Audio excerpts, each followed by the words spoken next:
aquesta obra podem trobar 158 personatges. La majoria són treballadors, peons, artesans, capatassos, mariners.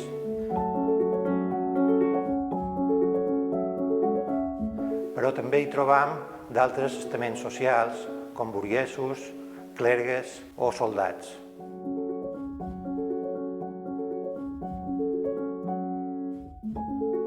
Tots ells duen les seves vestimentes amb els seus atributs i complements que els hi són propis. És habitual en les escenes costumistes la presència de personatges peculiars o anecdòtics, com vells, infants i també animals domèstics. L'extens i ample ventall dels posats, expressions i gestos dels personatges ens ajuden a conèixer els seus pensaments, estats d'ànims i actituds. Sobretot és evident en les dones que acompanyen els mariners que estan lluitant.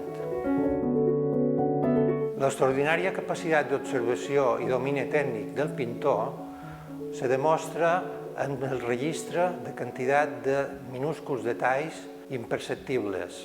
Tots ells estan tractats amb una pinzellada fluida i segura. Els dos pintors més coneguts i coetanis del nostre pintor anònim són Pasqual Calbó i Joan Chiesa. Ambos varen produir escenes costumistes de festes populars que se caracteritzen per la presència de multitud de personatges, tots ells registrats amb multitud de detalls. Especialment interessant és la semblança que trobam entre uns dibuixos d'oficis de Pasqual Calbó amb els mateixos temes representats en el quadre. Inclús ens podríem aventurar a afirmar que el pintor coneixia aquests dibuixos i que els va utilitzar com a model.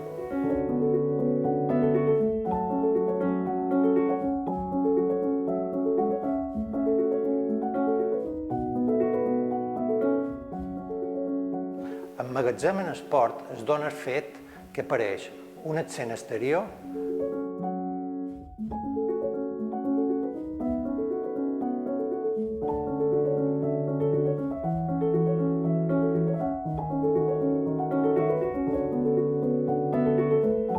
i una escena interior.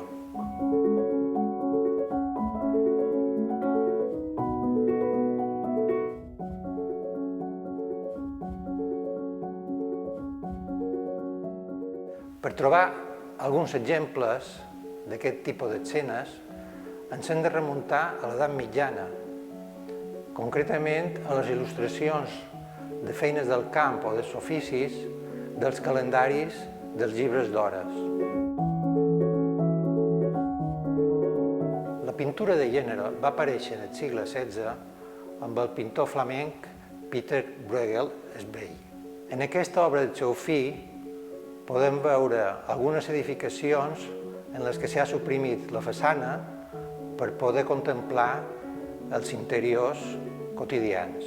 No fou fins al segle XVIII que la pintura de gènere es va consolidar a Itàlia de la mà del pintor Pieter Longhi.